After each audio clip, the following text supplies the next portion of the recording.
بسم اللہ الرحمن الرحیم. ہارون رشید عرض کر رہا ہوں، السلام علیکم ورحمۃ اللہ وبرکاتہ. یہ کچھ سوالات مجھ سے پوچھے گئے ہیں، ان میں سے ایک ایک سوال پڑھ کے میں اس کا جواب عرض کرتا ہوں. مثلا یہ کہ ایران کی تازہ ترین صورتحال کیا ہے، یعنی جنگ کی صورتحال کیا ہے. امریکی خارق جزیرے پر قبضہ کرنے کا جو منصوبہ بنا رہا ہے، خرق ہے اصل میں یہ، اور جنگی ساز و سامان وہاں پہنچا رہے ہیں. اور ٹرمپ جو ہے وہ ایسے دعوے کر رہا ہے جو ناقابل فہم ہے. یہاں تک کہا کہ ایران نے اسے آیت اللہ بنانے کی پیشکش کی ہے، اور جزیرے پر قبضہ کرنے کا منصوبہ ہے، اور بہت سے اس کے کئی پہلو ہیں. تو میں وہ سارے پہلوؤں پہ کوشش کرتا ہوں بات کروں. دیکھیے، ٹرمپ اور اس کی انتظامیہ، خود پینٹاگون سے، یہ سب کنفیوژن کا شکار ہے. کوئی واضح پالیسی نہیں ہے. یہ تجویز زیر غور ہے کہ جزیرے پہ قبضہ کرنے کی بھی کوشش کی جائے اور آبنائے ہرمز کو کھولنے کی کوشش کی جائے. زیادہ بڑا ہدف آبنائے ہرمز کو کھولنا ہے. اس میں برطانیہ نے مدد کی پیشکش کی ہے کہ اس پہ غور کیا جائے، یعنی ایک مشترکہ فوجی منصوبہ بنایا جائے، جیسے مغربی طاقتوں نے عراق میں کیا، افغانستان میں کیا، اس سے بہت پہلے بعض نہر سویز کے معاملے میں کیا. لیکن ایرانیوں نے خرق جزیرہ جو ہے اس پہ بھی دفاعی انتظامات مستحکم کیے ہیں. آبنائے ہرمز میں بھی تو پہلے سے بہت انتظامات موجود ہیں. مدد بھی پہنچ رہی ہے اور نئے میزائل بھی وہ بنا رہے ہیں، اور ظاہر ہے میزائل انہیں امریکہ سے اور روس سے اور چین سے مل بھی رہے ہیں، اور انٹیلیجنس بھی مل رہی ہے، اور سیاروں کے ذریعے بھی مل رہی ہے. اور یہ تو کوئی معلومات کی اس میں ضرورت نہیں، یہ تو کامن سینس کی بات ہے کہ مفت بھی انہیں اسلحہ دینا پڑے ایرانیوں کو تو وہ دیں گے. مشرق وسطیٰ پہ غلبہ تو نہیں چاہتے. لہٰذا ابھی اس مرحلے پہ یہ نہیں کہا جا سکتا کہ کیا وہ فوجی کارروائی کریں گے. یہ آسان نہیں ہوگی. آبنائے ہرمز کے نیچے بارودی سرنگیں بچھی ہیں، جو ان کے زیر زمین شہر ہیں جہاں وہ میزائل بنا رہے تھے، اس کے دھانے کھول دیے گئے ہیں. ایران نے ایسے حملے کی صورت میں بحرین اور متحدہ عرب امارات میں فوج داخل کرنے اور اس پہ قبضہ کرنے کا اعلان کیا ہے. دیکھیے، امارات تو 40 میل کے فاصلے پر ہے، اور بحرین میں یہ سہولت ایران کو حاصل ہے. یہ جو فیکٹر اس کے حق میں جاتا ہے کہ آبادی کی اکثریت انہی کے مکتب فکر سے تعلق رکھتی ہے اور عوام میں بے چینی ہے. اور مشرق وسطیٰ کی معیشتیں جو ہیں وہ اس کی متحمل نہیں ہو سکتی کہ جنگ جاری رہے. سعودی عرب کی طرف سے اس کی بھی تردید سامنے آئی ہے. میں نے خود جناب خالد معینہ کو، جو بڑے ممتاز جرنلسٹ ہیں اور اردو بھی جانتے ہیں اور بڑی ان کی رائے معتبر سمجھی جاتی ہے، انہوں نے تو یہ کہا کہ اسرائیل سے اب صرف جنگ ہو سکتی ہے، صلح نہیں ہو سکتی. اور ایران جو ہے اس نے وضاحت کی ہے کہ ہمارا ہدف جو ہے وہ عرب ممالک میں جو امریکی اڈے ہیں وہ ہیں. ہم ان سے ہماری ان سے کوئی دشمنی نہیں ہے. اور قطر نے تو مسالیت کے لیے ہاتھ بڑھا دیا. ان کے $6 بلین ایرانیوں کے جو امریکہ نے ان کے حوالے کیے تھے، ایرانی ایسٹس نے ان کے حوالے کیے تھے، ہم وہ حوالے کرنے کے لیے تیار ہیں. وہ جنگ کا حصہ نہیں بننا چاہتے، بیشتر یورپی ملک بھی نہیں بننا چاہتے. ابھی کچھ کہا نہیں جا سکتا کہ کیا ہوگا، لیکن یہ جو بات ہو رہی ہے کہ وہ تو خیر انہوں نے بالکل ہی جھوٹ کہا ڈونلڈ ٹرمپ نے. بس آدمی جو عادی جھوٹا ہے، اس کا کیا علاج ہے کہ جی وہ مجھے آیت اللہ بنانے کے لیے تیار ہیں. کبھی کہتے ہیں ہماری فتح وہاں مکمل ہے، ایرانی فضاؤں میں ہماری حکمرانی ہے، جو بالکل نہیں ہے. انہوں نے ان کے جہاز گرائے ہیں، اور وہ اپنا جہاں جہاں ان کے اڈے ہیں وہاں بڑی بری صورتحال ہے.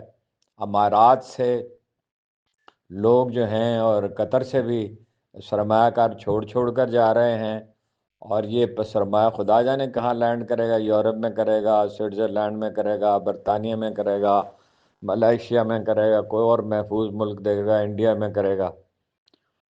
دوسرا سوال یہ پوچھا گیا ہے جنگ کے بارے میں ابھی پیشین گوئی نہیں کر سکتے، اس میں صرف ہم قوموں کے مزاج پہ بات کرتے ہیں۔ امریکہ تو شکست قبول کرنے کا عادی ہے، وہ ویتنام سے واپس ہوا، وہ عراق سے واپس ہوا، وہ افغانستان سے واپس ہوا، لیکن اسرائیل جو ہے وہ جنگ جاری رکھنا چاہتا ہے۔ وہ اب بھی نیتن یاہو مصر ہیں گریٹر اسرائیل بن سکتا ہے، انہوں نے ہی پھنسایا ہے۔ امریکی حکومت کی مجبوریوں کو بھی سمجھ لیں، وہ میں بعد میں عرض کرتا ہوں۔ خیر، اسرائیل جنگ جاری رکھنا چاہتا ہے۔ ایرانی جو ہیں وہ بھی جنگ سے پیچھے ہٹنے کے لیے تیار نہیں ہیں، ان کا مزاج ہی یہی ہے جو تشکیل پایا گزشتہ 40-50 برس میں، فیبرری 79 کے انقلاب کے بعد، کہ وہ مزاحمت کریں گے۔ وہ یہ سمجھتے ہیں مزاحمت کریں گے تو بچیں گے، اگر ہم نے مصالحت کی۔ دوسری بات یہ، وہ اعتبار نہیں کرتے مذاکرات کے لیے۔ 2 دفعہ جون میں بھی یہ مذاکرات جاری تھے جب امریکہ نے حملہ کر دیا، اسرائیل نے بھی حملہ کر دیا، اب پھر مذاکرات جاری تھے۔ تو وہ کوئی باقاعدہ مذاکرات پہلی بات تو ہو نہیں رہے۔ پاکستان، ترکی اور مصر نے تجاویز پیش کی ہیں، اب اس میں ایرانی شرائط جو ہیں وہ امریکہ نہیں مان سکتا۔ امریکی شرائط جو ہیں 15 شرائط، 5 ایرانی ہیں، یعنی آبنائے حرمت پہ کا جو کنٹرول تسلیم کیا جائے، اس سے بھی زیادہ اہم یہ ہے کہ اڈے سمیٹے جائیں، تاوان جنگ ادا کیا جائے، وغیرہ وغیرہ، اور آئندہ جنگ نہ کرنے کی ضمانت کون دے گا؟ یہ ضمانت مہیا کیا۔ امریکی جو ہیں وہ تو ایک طرح کا سرنڈر کے مطالبہ کر رہے ہیں ان سے۔ تو یہ ابھی بات چیت تو شروع ہو گئی، میسیجز آنا شروع ہو گئے، مذاکرات نہیں شروع ہوئے۔ اور صرف اتنی ڈیولپمنٹ ہوئی ہے کہ ایرانی سپیکر کالی باف، یہ قالین باف کا مخفف ہے، قالین بننے والے، اور عباس عراقچی جو وزیر خارجہ ہیں، کہ ان کا نام دہشت گردوں کی فہرست سے نکال دیے گئے ہیں، اور اگر وہ کہیں آنا چاہیں گے تو پاکستان آنا چاہیں گے، ترکی کی بجائے یا مصر کی بجائے وہ پاکستان کو ترجیح دیں گے مذاکرات کے، لیکن ابھی مذاکرات شروع ہوئے نہیں۔ اور یہ بالکل غلط بات ہے کہ انہیں کوئی پیشکش کی گئی ہے، کوئی پیشکش نہیں کی گئی۔ ایک سوال اس میں یہ پوچھا گیا ہے کہ وہ بھارتی وزیر خارجہ نے جو یہ کہا ہے، غالباً وزیر خارجہ ہی ہیں، اب نام تو میرے ذہن سے اس وقت اتر گیا، اپوزیشن نے ان پہ سخت تنقید کی کہ انڈیا ارریلیونٹ ہو گیا ہے مشرق وسطیٰ کی صورتحال کے بارے میں، تو پاکستان جو ہے وہ ریلیونٹ ہو گیا اور بہت اہم کردار ادا کر رہا ہے۔ وہ بالکل پینک میں انہوں نے فرض کر لیا، پاکستان سے میسیجز گئے ہیں، تجاویز پیش کی گئی ہیں، اور مودی پہ نکتہ چینی کی، تو اس پہ انہوں نے بہت ہی غلیظ زبان میں یہ کہا کہ انڈیا جو ہے وہ دلالی نہیں کرتا، انڈیا اسرائیل کے ساتھ کھڑا ہے، امریکہ کے ساتھ کھڑا ہے، اور صورتحال سے فائدہ اٹھا رہا ہے۔ تو پاکستان جو ہے وہ کوئی بروکر کا کردار ادا نہیں کر رہا۔ پاکستان تو یہ چاہتا ہے جنگ بند ہو جائے، تمام عرب ممالک چاہتے ہیں بند ہو جائے، ترکی چاہتا ہے جنگ بند ہو جائے، تمام رائے عامہ امریکہ اور یورپ کی چاہتی ہے کہ جنگ نہ ہو۔ 17% برطانوی جنگ کے حق میں ہے، امریکہ میں بھی اس سے کچھ زیادہ، لیکن زیادہ لوگ جنگ کی مخالفت میں ہیں۔ پہلی بار ایسا ہے کہ لوگ جنگ نہیں چاہتے۔ تو انڈینز جو ہیں وہ بڑے پریشان ہیں صورتحال پہ، انڈینز گھبرا بہت جل جاتے ہیں۔ ایک سوال یہ پوچھا گیا ہے، ایک بڑا دلچسپ سوال یہ پوچھا گیا ہے کہ یہ آبنائے حرمز جو ہے یہ تو اس کمانڈر کے نام پہ ہے جسے خالد بن ولید نے شکست دی تھی، تو یہ بات صحیح نہیں ہے۔ یہ نام جو ہے وہ ہزاروں برس سے چلا آتا ہے، اور اس کی 2 وجوہات ہیں۔ ایک وہاں جزیرہ ہے جس کا یہ نام ہے، اور ایک زرتشتی مذہب میں جو اسلام سے پہلے ایران میں تھا، اللہ تعالیٰ کا ایک نام ہے یہودا مزدا، اور وہ بگڑ کر ہو گیا ہرمز۔ تو اس کا کوئی تعلق اس واقعے سے نہیں ہے، بعض لوگ اس سے واقعے سے جوڑنے کی کوشش کر رہے ہیں۔ اچھا، وہ ایک سوال یہ پوچھا گیا ہے کہ طارق رحمان جو ہیں وزیر اعظم بنگلہ دیش کے، انہوں نے پاکستان کے خلاف اچانک ایک بیان جاری کر دیا ہے جس کا کسی کو کوئی اندیشہ نہیں تھا، آؤٹ آف بلو جسے کہتے ہیں انگریزی میں۔ انہوں نے یہ کہا کہ ہم بھول نہیں سکتے کہ جو یہاں قتل عام ہوا تھا، اور یہ بالکل کوئی توقع نہیں کر رہا تھا۔ ظاہر ہے اس سے پاکستان میں تو افسوس اور صدمے کا اظہار ہوگا ہی، خود بنگلہ دیش میں اگرچہ وہاں ساری فورسز یہ کوشش کر رہی ہیں، میڈیا بھی، فوج بھی، اپوزیشن یعنی جماعت اسلامی بھی، کہ فضا میں زیادہ ارتعاش پیدا نہ ہو، کوئی ہنگامہ نہ ہو، لیکن وہاں بھی لوگوں کو، بہت سے لوگوں کو صدمہ ہوگا۔ وہاں تین طرح کے لوگ ہیں۔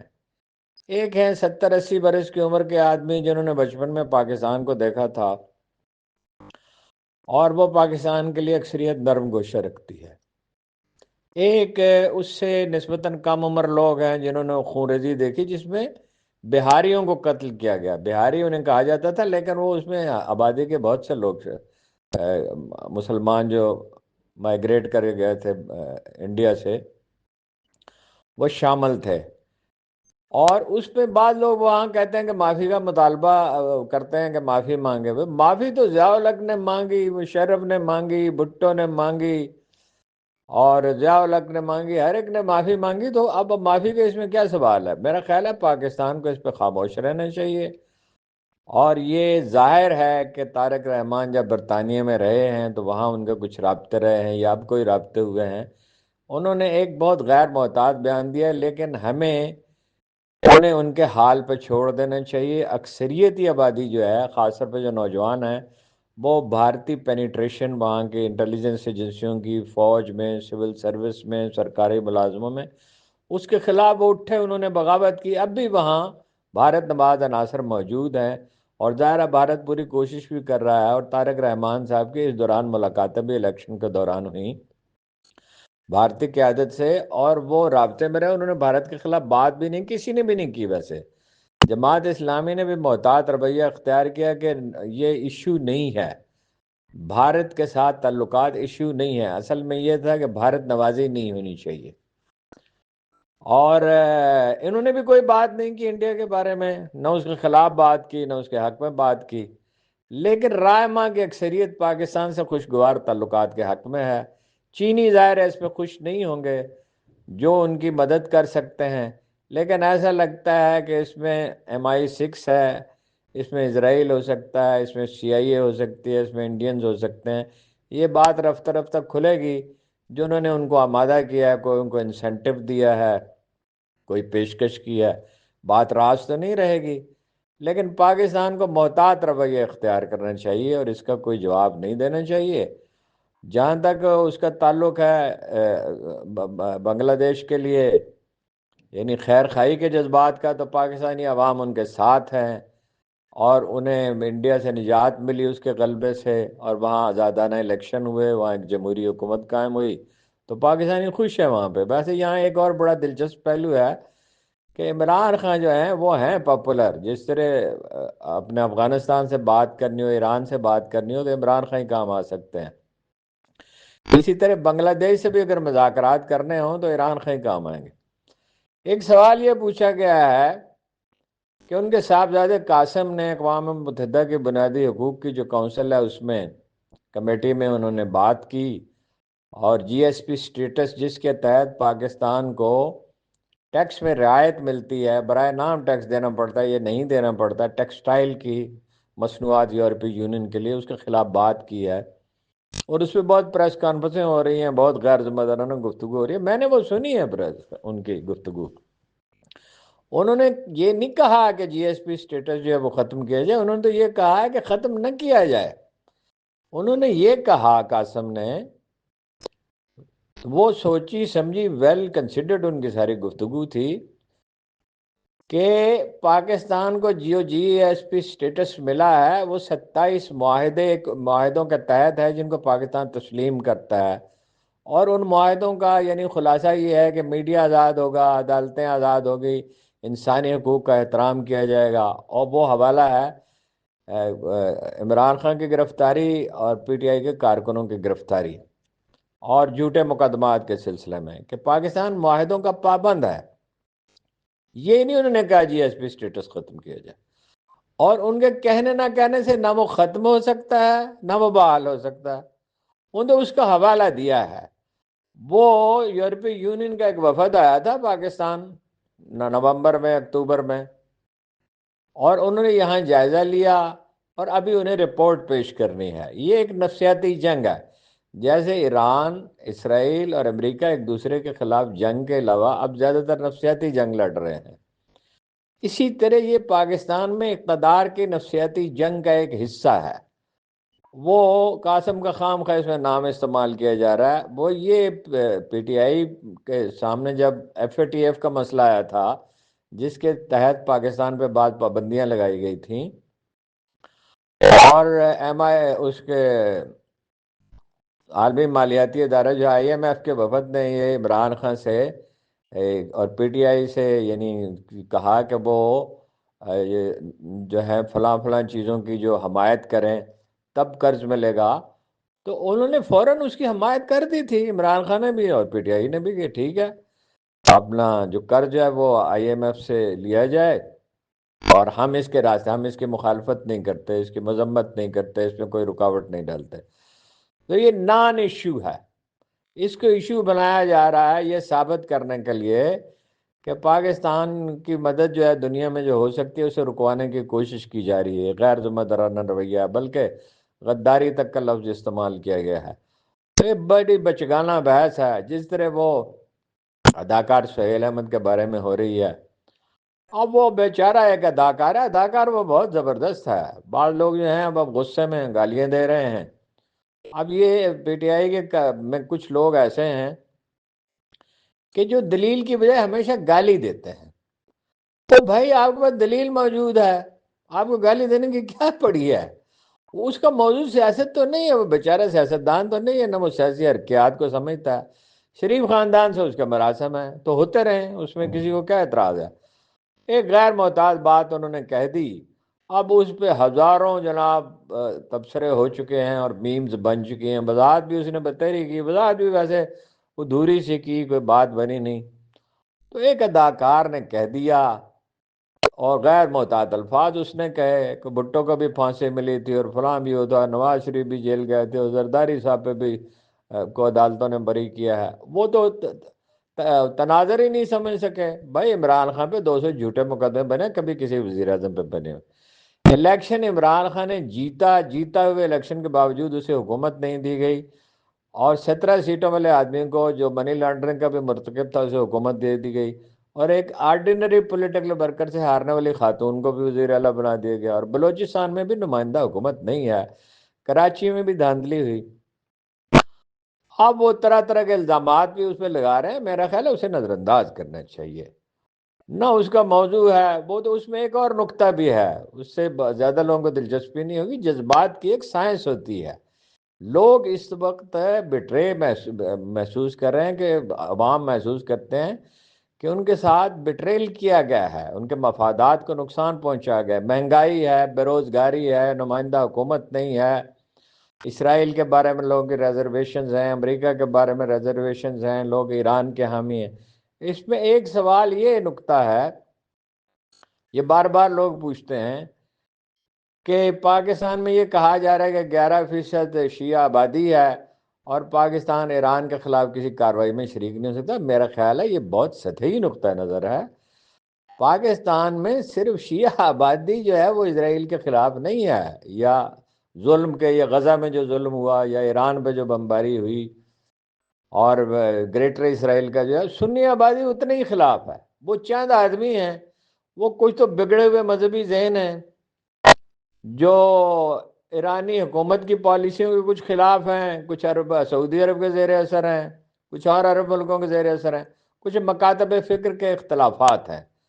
یہ ناسمجھ لوگ ہیں، انہیں ان کے حال پہ چھوڑ دینا چاہیے۔ پاکستان میں 90% سے زیادہ لوگ جو ہیں وہ ایران سے ہمدردی رکھتے ہیں، اس میں شیعہ سنی کی کوئی تمیز ہی نہیں ہے۔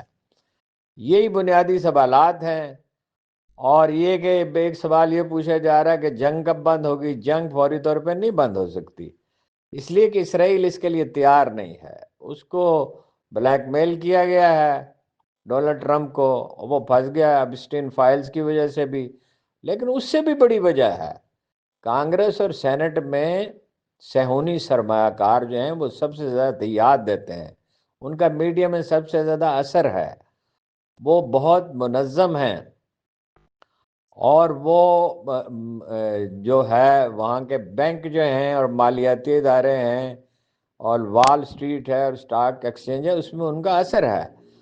اب امریکی حکومت اپنے وہاں کوئی مقاصد تو نہیں حاصل کر سکی، حکومت نہیں بدل سکی اور بدلے بھی نہیں، لیکن وہ ابھی کنفیوژن کے شکار ہے۔ ویسے وہ جنگ سے نکلنا چاہتے ہیں بڑے بڑے دعوے کر کے، اور دعوے خیر ان کو کوئی نہیں مانتا، لیکن جنگ میرا اندازہ یہ ہے، خدا کرے میرا اندازہ غلطی ہو، کہ جنگ جلدی بند نہیں ہوگی۔ ایرانی بہت غصے میں ہیں اور ضد میں ہیں، اور ان کے ساتھ ظاہر ہے پابندیاں لگی ہوئی ہیں، کب سے 79 سے 47 سال سے پابندیاں لگی ہوئی ہیں، مخاصمت ہے اسرائیل کے، وہ خلاف ہیں، لیکن ایرانی کمزور پوزیشن میں نہیں ہیں، یعنی نقصان تو انہیں بہت پہنچے گا اور ری بلڈ کرنا ہوگا، لیکن ان کے پاس تیل ہے، ان کے پاس جذبہ ہے تعمیر نو کا، اور وہ ابھی کئی جگہ سے دباؤ بڑھا سکتے ہیں، مثلا باب المندب سے وہ یمن کے ذریعے دباؤ بڑھا سکتے ہیں جب چاہیں گے، اور وہ طویل عرصے تک یعنی کئی مہینوں تک جنگ جاری رکھ سکتے ہیں، اور جنگ امریکہ اور اسرائیل کو مہنگی پڑ رہی ہے، ایران کو اتنی مہنگی نہیں پڑ رہی، نقصان تو ایرانیوں کا بہت ہو رہا ہے، شہید بھی لوگ ہوئے ہیں، بچے شہید ہوئے ہیں، عورتیں شہید ہوئی ہیں، اکانومی کی ان کو نقصان پہنچ رہا ہے، لیکن کچھ فائدہ بھی انہیں پہنچا ہے مالی طور پہ، یعنی ویسے تو نقصان بہت ہوا ہے، انسانی جانوں کا نقصان تو بہت بڑا ہے، اور وہ یہ ہے کہ پٹرول مہنگا ہو گیا، اور وہ چین کو تو پٹرول فراہم کر رہے ہیں، 1.5 کروڑ لیٹر کہہ رہا ہوں، وہ انہوں نے فراہم کیا ہے، بیرل 1.5 کروڑ بیرل، اور چین ان سے خریدتا رہے گا۔ اپنائے ہرمز کے وہ کھولنے کی جو کوشش ہے طاقت کے ذریعے، چین اور روس اس میں مزاحمت کریں گے بالواسطہ ایران کی مدد کر کے، اور ایرانی اس کے لیے ہر قربانی دینے کے لیے تیار ہوں گے۔ یہ بھی ممکن ہے کہ وہ امارات پہ حملہ کر دیں اور بحرین پہ حملہ کر دیں، اب ممکن ہے محض انہوں نے ڈرانے کے لیے یہ کہا ہو، تو لیکن امریکہ کو اس جنگ میں کچھ حاصل نہیں ہو سکتا۔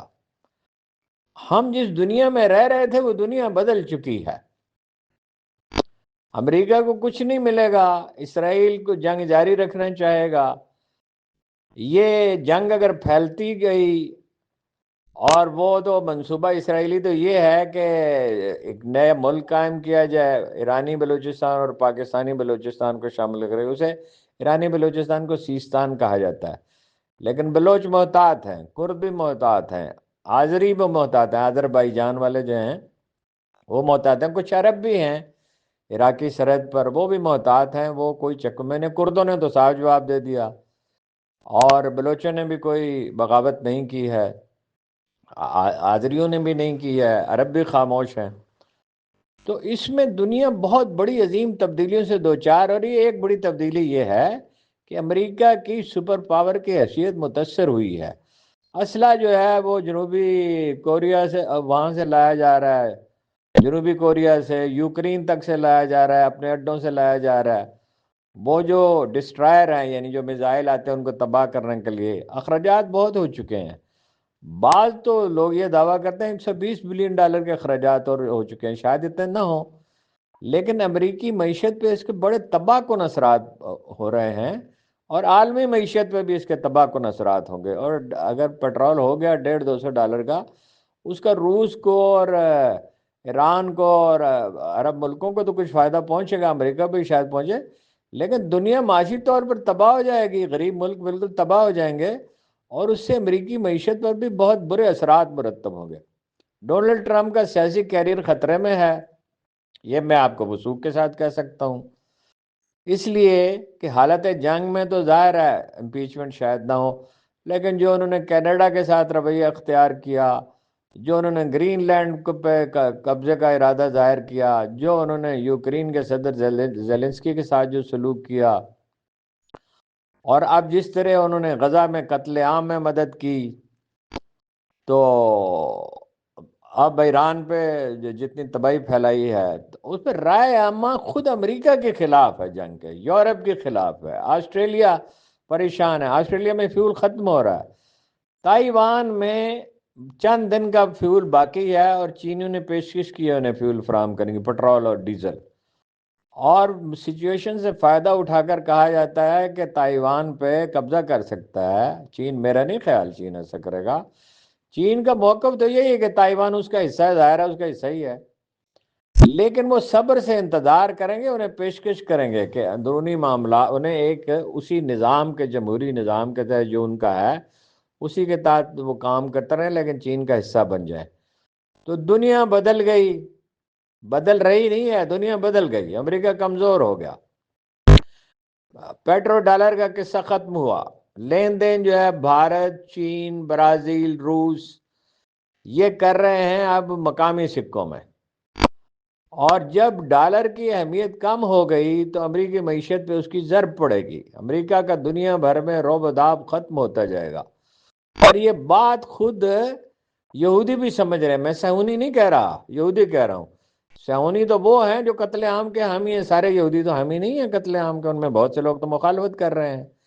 لہذا وہ متبادل اب یقیناً سوچ رہے ہوں گے کہ امریکہ اگر سپر پاور نہیں رہتا ہے تو روس اور چین یا دوسرے ممالک کے ساتھ تعلقات بہتر بنائے جائیں، خدا جانے کیا منصوبہ بندی کریں گے، خفیہ منصوبہ بندی ہوتی ہے۔ دنیا بدل گئی، ہمیں اس کے ساتھ بدلنا ہوگا، اور ہماری جو ہے پہلی بات ہے یہ الیکشن ہونی چاہیے، عمران خان کے مقدمات نہیں لگ رہے عدالتوں میں، وہ لگنے چاہیے، ملاقات ہونی چاہیے۔ یہ میں ہمیشہ آپ سے ہر پروگرام میں عرض کرتا ہوں، آج پھر عرض کر رہا ہوں کہ مفاہمت عمران خان سے کرنی پڑے گی، کوئی چارہ نہیں ہے۔ اب آپ بنگلہ دیش کا نیا ایشو پیدا ہو گیا، افغانستان کا آلریڈی ہے، ایران میں مسائل ہیں، مڈل ایسٹ میں معیشت کو آزاد کرنا ہے، مستحکم کرنا ہے۔ بھائی جو لوگ 10-10 ارب روپے کے طیارے خرید رہے ہیں وہ تو نہیں معیشت ٹھیک کر سکتے۔ سرکاری ملازمین کی تعداد جو ہے وفاقی وہ 11 لاکھ ہے، وہ 3-4 لاکھ سے زیادہ نہیں ہونی چاہیے۔ 30 کروڑ روپے روز پٹرول کا خرچ ہے جو 2-3 کروڑ روپے سے زیادہ کا نہیں ہونے چاہیے، اول تو اتنا بھی نہیں ہونے چاہیے۔ اور معیشت یہ لوگ سنبھال سکتے ہی نہیں، یہ فضول خرچ لوگ ہیں۔ پرائم منسٹر ہاؤس اور پریزیڈنٹ ہاؤس کا بجٹ آدھے سے بھی کم ہو جانا چاہیے تھا۔ اتنا بڑا پریزیڈنٹ ہاؤس دنیا میں کہاں ہے؟ امریکہ میں نہیں ہے، فرانس میں نہیں ہے، جاپان میں نہیں ہے، یہ تو بادشاہوں کے محلات ہیں۔ اور بچت جہاں ہونی چاہیے اسٹیٹ انٹرپرائز میں ہونی چاہیے، سرکاری ادارے جو ہیں ان کو تیزی سے پرائیویٹائز کرنا چاہیے، شفاف، تیزی سے مراد یہ نہیں راتوں رات، اور جہاں کہیں بچت ممکن ہے وہ کی جائے، اور اربوں ڈالر کی بچت ہو سکتی ہے۔ فضول خرچی بند کی جائے، سول سروس کا سائز کم کیا جائے بتدریج، سلیقہ مندی سے، اور سرمایہ کاری کے لیے ماحول سازگار کیا جائے۔ تب تک نہیں سازگار ہوگا جب تک نمائندہ حکومت نہیں ہوگی۔ یہ ضروری سوالات ہیں جو پوچھے گئے تھے، جو مجھے یاد رہے، تو اگرچہ لکھ کے بھیجے گئے تھے، تو یہ میں نے عرض کر دیا اپنا موقف، اور طویل حسب معمول تھوڑا سا ہو گیا، تو اس کی معافی چاہتا ہوں۔ آپ کا بہت بہت شکریہ۔